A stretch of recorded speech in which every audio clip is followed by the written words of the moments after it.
आज हम laboratory skills and play material in an inclusive classroom के बारे में बात करेंगे। जो पॉइंट है समावेशी कक्षाओं में प्रयोगशाला कौशल एवं खेल सामग्री के बारे में।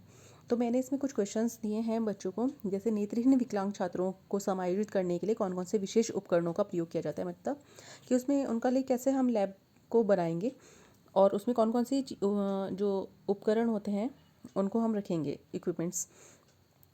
सेकंड क्वेश्चन है बहरे और कठोर सुनने वाले छात्रों के लिए, जो मतलब सुन नहीं सकते और जो बहुत तेज़ सुनते हैं, उनके लिए हम कैसे क्लास को संशोधित कर सकते हैं। इट मीन्स कि हम कैसे क्लासरूम को ऐसा बना सकते हैं कि वो बच्चे सही से सुन सकें और अब काम को कर सकें।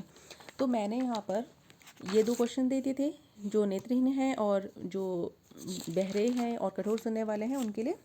और सीखने की विकलांगता, ये जो सबसे ज़्यादा कॉमन होती है, उसके लिए मैंने कुछ नोट्स आपको दिए हैं। तो उसमें है सीखने की विकलांगता।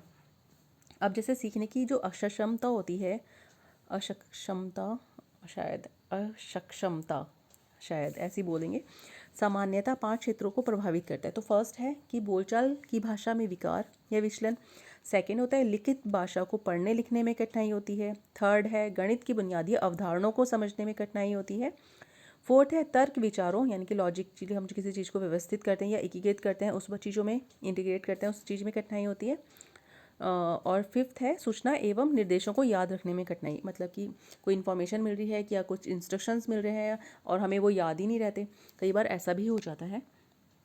तो उन बच्चों को जो सीख नहीं पाते ठीक से, उनके लिए कैसे हम प्रयोगशाला को बनाएं, तो उसके लिए कुछ उपाय हैं या 9 मैंने लिखे हैं पॉइंट्स, इसको देख लेते हैं। कि सबसे पहले पॉइंट क्या है, स्पष्ट रूप से उपकरण और सामग्री को लेबल करना पड़ेगा हमें सबसे पहले। उसके बाद सेकेंड है अपने नोट्स और ओवरहेड जो पारदर्शिता की स्पष्ट फोटोकॉपी प्रदान करनी है हमें। थर्ड है क्यू कार्ड और एवं लेबल छात्र की समझ को तेज करने के लिए प्रक्रिया को चरणों में बताते हैं। क्यू कार्ड देना है उनको, पहले एक क्यू दिया, फिर सेकंड क्यू कार्ड दिया, फिर थर्ड क्यू, तो इस तरह से उनको समझने में इजी पड़ेगा कि हाँ इसके बाद ये है, स्टेप बाय स्टेप वो चीज़ों को याद कर पाएंगे। फोर्थ है दिन के पाठ या इकाई की रूपरेखा के साथ ओवरहेड प्रोजेक्टर का प्रयोग करें। अब ये है जैसे कि आजकल हम कंप्यूटर के थ्रू या लैपटॉप की या फिर जो एडुकॉम होती है उसकी क्लासेस के थ्रू हम पढ़ाते हैं, तो उसी तरह से इन्होंने बोला है कि आप जो भी आप पढ़ा रहे हैं तो उसके लिए ओवरहेड प्रोजेक्टर का प्रयोग करेंगे। इस मीन्स कि उनको पढ़ाएंगे सिखाएंगे तो उनको कहते हैं ना, चित्र देख के ज़्यादा अच्छे से समझ में आएगा। फिफ्थ आएगा प्रतिक्रियाओं और रिपोर्ट की तैयारी और वितरण के लिए विस्तारित समय की अनुमति दें। अब उनकी जो एक्टिविटीज़ होती है या उनको किसी रिपोर्ट के लिए रेडी होना है, तो उसके लिए उनको एक पर्टिकुलर उनको टाइम दिया जाए कि हाँ ठीक है, इतने टाइम तक तुम इसको कर लोगे, क्योंकि वो सीखने में अक्षम है, तो इस वजह से ना। 6 है अमूर्त अवधारणाओं से निपटने के लिए चार्ट और ग्राफ जैसे दृश्य उपकरणों का प्रयोग करें। अब अमूर्त अवधारणाएं क्या होती हैं, जो हमारे दिमाग में होती हैं, जिनको हम ना देख सकते हैं ना उन्हें महसूस कर सकते हैं, वो एब्स्ट्रैक्ट जिसे हम बोलते हैं, वो जो हमारे असम्पशंस होते हैं। जैसे कि हम कभी भगवान की बातें भी करते हैं, हालांकि हमने नहीं देखा, लेकिन हम कुछ, अगर हम भगवान की बात करेंगे फिर, या फिर अगर हम बोले सिर्फ हनुमान जी के बारे में बात करें या महादेव के बारे में बात करें या कोई भी भगवान ले सकते हैं हम, तो उनको अगर सपोज़ किसी ने देखा नहीं हो तो उसे कैसे पता चलेगा। तो अगर हम उसके लिए कुछ उनको पिक दिखाएंगे कि हाँ ऐसे है, ऐसा उनका रूप बनाया गया है, तो उसको थोड़ा आइडिया हो जाता है।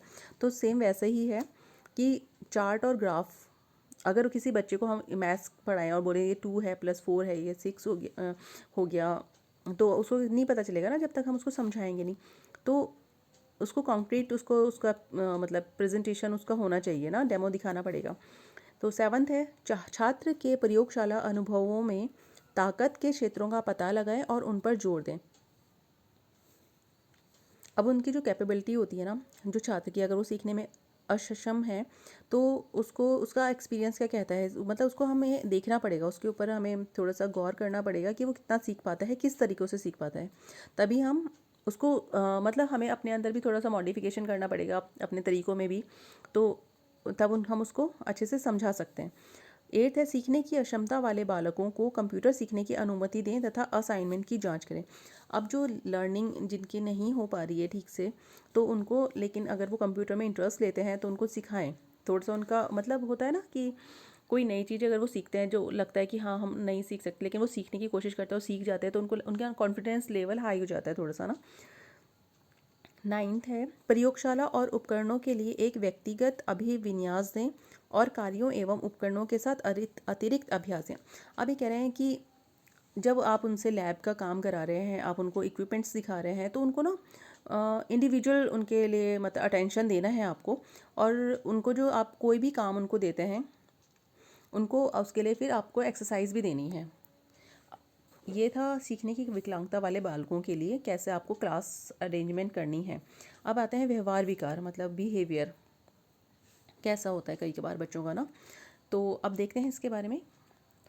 व्यवहार संबंधी विकारों में एक तथ्य ये होता है कि गैर व्यवहार वाले विकारग्रस्त बच्चे अक्सर अनुचित व्यवहार का प्रदर्शन करते हैं, और जिन बच्चों का आधिकारिक तौर पर व्यवहार विकार के रूप में निदान किया जाता है वे अक्सर सामान्य तरीके से व्यवहार करते हैं। मतलब कि जो नॉर्मल होते हैं वो एबनॉर्मल वाला बिहेव करते हैं, कभी ऐसा होता है, और जो एबनॉर्मल होते हैं वो नॉर्मल तरीके से बिहेव करते हैं। सेकंड पॉइंट है, व्यवहारिक विकार वाले छात्रों की क्रियाओं को दो प्रकार की श्रेणी में रखा गया है। एक तो व्यवहार को आंतरिक बनाना और दूसरा व्यवहार को बाहरी बनाना। अब देखते हैं अन्य छात्रों के प्रति शत्रुता, प्रशिक्षकों के प्रति व्यवहार, अन्य व्यक्तियों के खिलाफ शारीरिक आक्रामकता आदि को बाहरी रूप के संदर्भ में समझा जा सकता है। ठीक है, अब आपको समझ में आ गया बाहरी कैसा होता है। अब आंतरिक क्या होता है? अत्यधिक श्रम एवं व्यवहार के अधिक चरम रूप जैसे बुलीमिया तथा एनोरेक्सिया आदि को आंतरिक रूप के संदर्भ में समझा जा सकता है। ये दो बीमारी के नाम हैं, बुलीमिया और एनोरेक्सिया।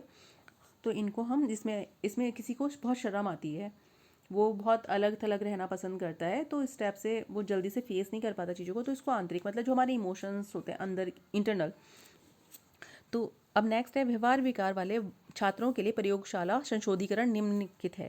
अब कैसे हम उसमें अपनी प्रयोगशाला में संशोधनकरण कर सकते हैं, या हमारी प्रयोगशाला में क्या क्या चीज़ें होनी चाहिए वो देखते हैं हम आगे।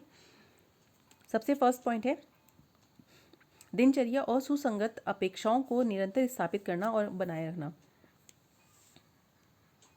मतलब कि जो आपकी डेली की काम होते हैं, आप उनको रूटीन में लाके बच्चों को मतलब आदत डालें बच्चों की ना कि ये काम आपने करने हैं। सेकंड है, गतिविधियों के लिए टीम पेयरिंग बनाते समय संवेदनशील रहें ताकि एक भावनात्मक विकार वाले छात्र का समर्थन हो। अगर देखो अभी हम आंतरिक में हम इमोशंस के बारे में बात करें कि उसे शर्म आती है जो भी है, अगर वो शर्माता ही रहेगा, अगर हम टीम पेयर कर रहे हैं कि हाँ एक ये टीम है और ये दूसरी टीम है, अगर एक टीम में हमने ऐसी शर्म करने वाले बच्चों को ही स्थान दे दिया और दूसरी टीम में बोलने वाले, तो फिर वो तो बोल ही नहीं पाएंगे, वो तो वैसे भी लूजर्स हो जाएंगे ना, ऐसा फील करेंगे वो। लेकिन अगर हम मतलब एकदम ध्यान से टीम को बना रहे हैं कि एक शर्म करने वाला बच्चा इस टीम में रहे, एक उसमें रहे, एक इसमें रहे, इसमें नॉर्मल इसमें रहे, इतने इतने नॉर्मल इसमें रहे, तो दोनों का मतलब एक बैलेंस बना के रखें, तो वो टीम अच्छा रिस्पॉन्स देगी। नेक्स्ट है थर्ड, विभिन्न प्रकार के निर्देशात्मक उपकरणों का उपयोग करें जिन्हें छात्रों को देखने और संभालने के लिए प्रदर्शित किया जा सकता है। अब इसमें है कि बहुत सारे इंस्ट्रक्शनल इक्विपमेंट जो होते हैं उनका हमें उपयोग करना है, जो मतलब बच्चे उनको देख के सीख सकें। फोर्थ आते हैं, गतिविधि निर्देश सरल एवं संरचित होने चाहिए। अब उनको जो भी हम एक्टिविटी करने के लिए बोल रहे हैं, तो उसके जो भी हम उनको गाइडेंस दे रहे हैं वो थोड़ा सा ना इजी वे में होना चाहिए, थोड़ा सा फ्लेक्सिबल होना चाहिए। फिफ्थ है, प्रयोगशाला की गतिविधियों में बातचीत करने के लिए छात्रों के व्यवहार संबंधी विकारों को प्राप्त करने के लिए विशेष प्रयास किए जाने चाहिए।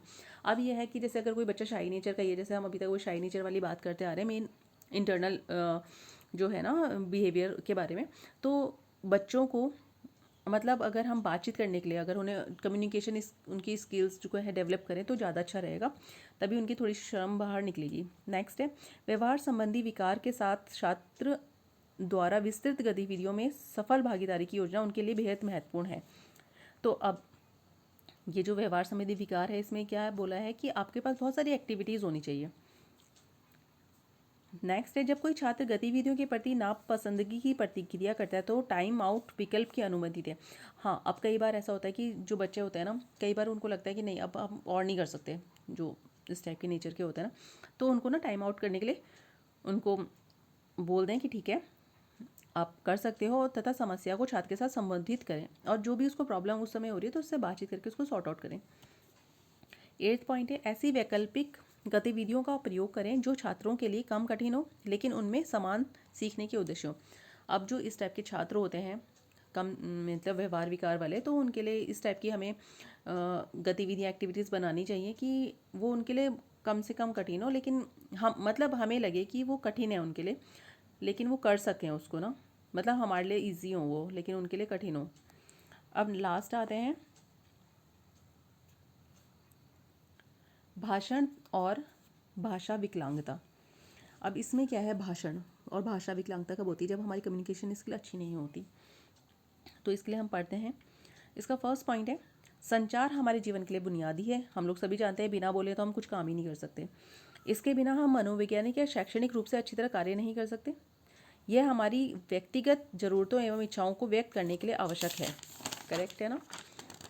तो सेकंड पॉइंट है इसका, इस प्रकार के विकारों में प्रतिध्वनि की आवाज़, हकलाना, उच्चारण में अनुपयुक्त जोड़, प्रतिस्थापन और विकृतियों में कठिनाइयाँ आदि, ये सारी चीज़ें इसमें आती हैं।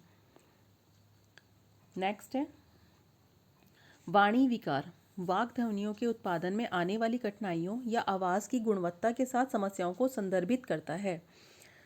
अब ये तो इसके पॉइंट्स हो गए। अब इसका जो प्रयोगशाला अनुकूलन कैसे किया जाए उस बारे में हम बात करेंगे। तो अब इसका फर्स्ट पॉइंट है कि जब संभव होता है ना तो छात्रों को तकनीकी डिवाइस जैसे कंप्यूटर आदि चलाने की अनुमति देनी चाहिए, जो भाषा विकार वाले बच्चे हैं उनको भी। सेकंड है एक अच्छे श्रोता बने, क्योंकि जब हम श्रोता बनेंगे, जब हम सुनेंगे उनको ना, तभी वो बोलना शुरू करेंगे। क्योंकि अगर हम ही बोलते रहे तो वो कैसे सुनेंगे, मतलब वो सुनेंगे लेकिन वो बोलेंगे नहीं। तो इसलिए हम उनको बोलेंगे कि आप हमें बोलो, हम सुन रहे हैं आपको। तो वो जितना ज़्यादा बोलेंगे उतना उनकी मतलब जो प्रॉब्लम है ये वाणी विकार वाली वो दूर होगी इनकी ना, कम्युनिकेशन वाली प्रॉब्लम जो है। थर्ड है छात्र को गतिविधियों को पूरा करने के लिए अधिक समय की अनुमति दें। अगर हमें उसे कुछ एक्टिविटीज़ दी है तो हमें उसे ज़्यादा से ज़्यादा टाइम देना चाहिए ताकि उस टाइम को वो पूरा कर सके। फोर्थ है वैकल्पिक गतिविधि का अभ्यास करें तथा छात्रों को भी उपयोग में आने वाली कठिनाइयों को पहचानने में शामिल करें। अब इसमें जो है कि इन्होंने बोला है कि जो वैकल्पिक गतिविधियाँ होती हैं उनको उपयोग में आने वाली कठिनाइयों को पहचानने में शामिल करें। उनको मतलब उनके लिए हमें एक्सरसाइज करनी है, ठीक है।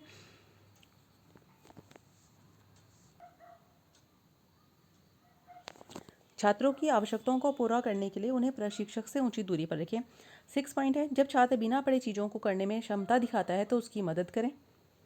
7th है समान सीखने के उद्देश्यों के साथ छात्र को कम कठिनाई के साथ वैकल्पिक गतिविधियों पर विचार करें। ये 7th पॉइंट है। अब हम लास्ट में आते हैं कि समावेशी कक्षाओं में खेल सामग्री कैसी होनी चाहिए। तो सबसे पहले मैं पॉइंट वाइज आपको बता दे रही हूँ कि प्रिंट संसाधन का उपयोग होना चाहिए, वहाँ पर हर चीज़ प्रिंटेड फॉर्म में होनी चाहिए। सेकंड है दृश्य सामग्रियों का उपयोग करना चाहिए। थर्ड है शब्दकोश एवं अन्य सहायक सामग्री का उपयोग होना चाहिए वहाँ पर। फोर्थ पॉइंट आता है श्रवण सामग्रियों का उपयोग होना चाहिए। फिफ्थ पॉइंट है, ये सारी हेडिंग्स हैं, आप इसके बारे में जो लिखा है वो आप इसको अपना आप पढ़ लेना, मैं आपको सिर्फ हेडिंग्स सब हेडिंग्स बता रही हूँ। फिफ्थ पॉइंट है लोकप्रिय संस्कृति में निर्देश। एंड लास्ट पॉइंट है वेब टूल्स का उपयोग। तो गाइज ये तो था हमारा यूनिट 3 का पॉइंट टू का भी फर्स्ट पॉइंट। इसके बाद हम करेंगे lesson planning and teaching learning material यानी कि TLM इन इंक्लूसिव क्लासरूम। ये मैं आपको अभी थोड़ी देर में दे दूँगी वीडियो। ये मैंने बहुत पहले वीडियो बना रखी थी पर मैं आज अपलोड कर रही हूँ क्योंकि मैं थोड़ा बिजी थी। आई होप कि आपको ये वीडियो पसंद आई होगी। Thank you so much.